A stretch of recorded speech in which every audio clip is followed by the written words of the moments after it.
Mon voisin. Nous l'avons tous connu pendant l'horrible guerre. Debout, voisin, debout. Vous avez trop dormi. Vous savez bien que l'ennemi a culbuté l'armée et passé la frontière. Ces affaires-là, vous prenez trop de soin. Mon cher, la frontière est bien loin. Sedan nous a ravi notre chance dernière. L'empereur prie. La France est folle de terreur. Et que m'importe l'empereur? Mais avec l'empereur, l'armée est prisonnière. Maréchaux, généraux, caporaux et sergents. Que feront-ils de tant de gens? L'avalanche grossit. Elle roule. Elle approche. Elle engloutit Paris qui se débat en vain sous les obus contre la faim. Dit notre voisin en surveillant sa broche. C'est un triste régal pour les Parisiens de manger des rats et des chiens. N'entends-tu pas gémir les mères de famille?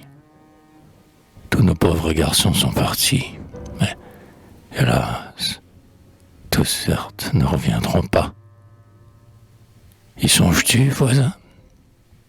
Bon, je n'ai qu'une fille.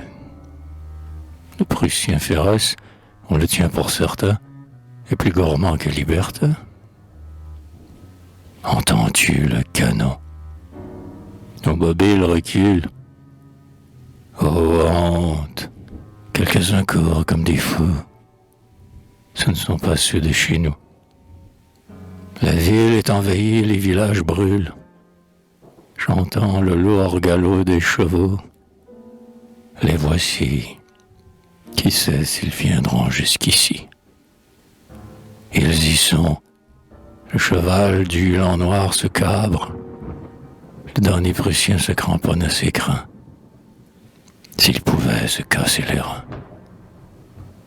Je crois que le brigand a frappé de son sabre. Laisse-moi tirer l'homme et prendre le cheval. Chut! Il ne m'a pas fait grand mal. Sais-tu ce qu'il faut d'or aux hordes ennemies? Non, mais pour assouvir la fin de ces pillards, où prendrons-nous 5 milliards? Je paierai mon impôt sur mes économies. Moi, j'économisais lorsque tu dissipais. Faisons la paix. Faisons la paix. Sais-tu bien qu'il leur faut l'Alsace et la Lorraine?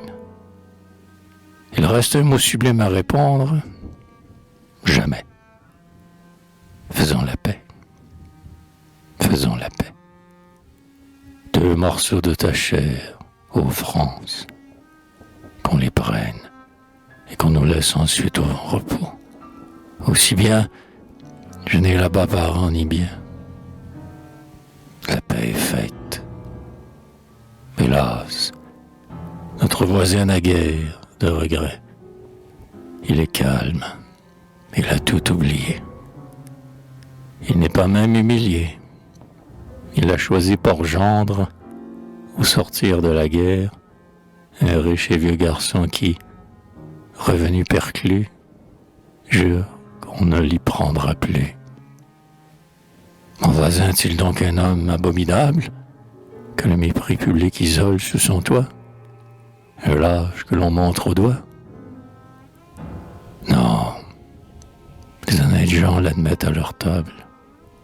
Il fait même partie, aux yeux des indulgents, du commun des honnêtes gens. Et qui donc oserait le charger d'anathème? Où sont les yeux ouverts qui ne s'endorment pas? Où sont les cœurs? Où sont les bras? Et si nous voulons faire un retour sur nous-mêmes, en est-il donc un seul parmi nous aujourd'hui qui ne pêche un peu comme lui? Et pourtant, nul ne doit, au gré de sa paresse, s'asseoir commodément parmi les spectateurs pour rire aux pleurs des acteurs. Nous sommes, mes voisins, les héros de la pièce, et soit que nous fassions les sages ou les fous, Le dénouement dépend de nous. Dieu donne aux ouvriers qui remplissent leurs tâches, même à la fin du jour, le pain quotidien. Aux paresseux, il ne doit rien. Aux égoïstes, rien. Il ne doit rien aux lâches. Que vous a-t-il promis, orgueilleux et peurés? La honte ou l'oubli? Vous l'aurez.